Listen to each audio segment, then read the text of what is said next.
At least 2 emergency appeals were filed with the Supreme Court to block a federal ban on bump stocks from taking effect today. Chief Justice Roberts denied one request. This second request is still pending. If this ban takes effect as planned, anyone who owns a bump stock faces fines and up to 10 years in prison. I want to bring in attorney Brian Claypool. He joins me now. He's survived the Las Vegas shooting and has since represented some of the other survivors and family members of those who were killed. Thanks for being with me. Just some background for our viewers. As you know, President Trump vowed to get rid of bump stocks after the massacre. So the Justice Department reclassified these from accessories to machine guns. Those are against federal law. Do you think, though, that people who actually have these will destroy them? Yeah, that's a great question. Given the fact that you just reported that there are companies that are fighting this ruling, that they're on appeal, I mean, that's a sobering thought, especially for victims of mass violence. So think about whether people are going to give up these bump stocks. I highly doubt it, so I don't know how they're going to implement this. But on a positive note, I think this is a step in the right direction because bump stocks have no place in a civilized society, Lynn. I mean, I was at the Vegas shooting, and as you know, Stephen Paddock was able to shoot about 1,000 bullets a minute. That's right, 1,000 a minute using a bump stock. So they need to be eradicated from our society. Yeah, I mean, 500,000 of these have been sold across America. And to the point of how they may enforce this law, I mean, what do? Go door to door and say, hey, do you have a bump stock? I mean, how do you enforce it? Yeah, I think it's going to be very difficult to enforce. It's like an honor system, right?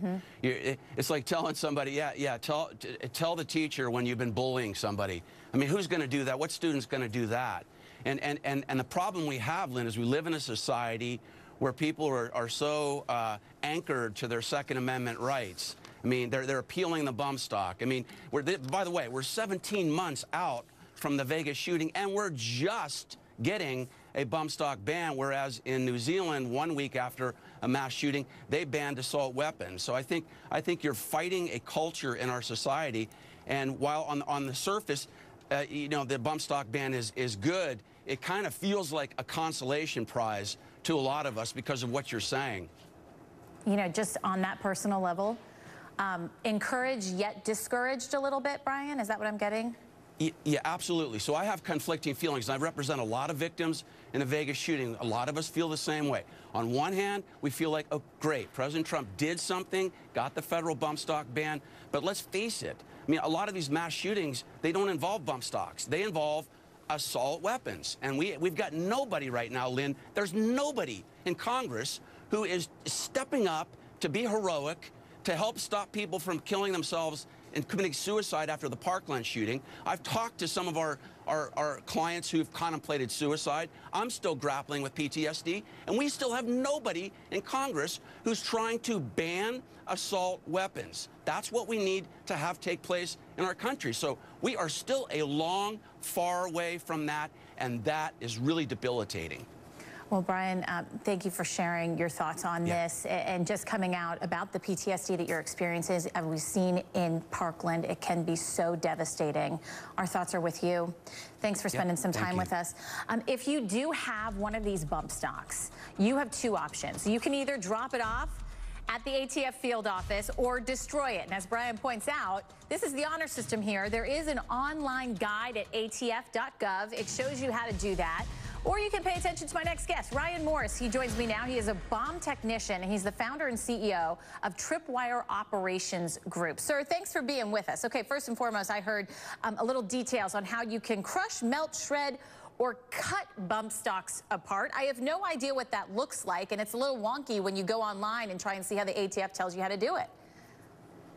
Ultimately, they're showing you on the ATF website the placement where you should cut or melt or otherwise destroy these items, and ultimately it's in whatever form or fashion, as long as the item can't be used or facilitated for its intended use. You just have to destroy it. So what does that look like? How do you destroy it?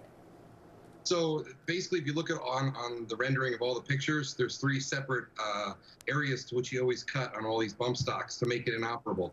Whatever you do, the bottom line is it can't function as designed, and it cannot be made to function as designed after you have disassembled and or destroyed it. Can't be put back together. That's the bottom line.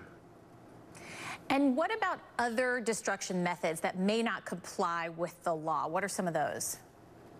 Well, I mean, you can make it appear that the proper placement has been taken to destroy the item, and then later on, you can facilitate its being put back together. Ultimately, the only way to make sure this is completely destroyed is to crush it, is to melt it, or shred this thing. But you know, if you're a law-abiding citizen, as of today, as of this moment, you should turn it into ATF. That's the best way, just to get rid of them.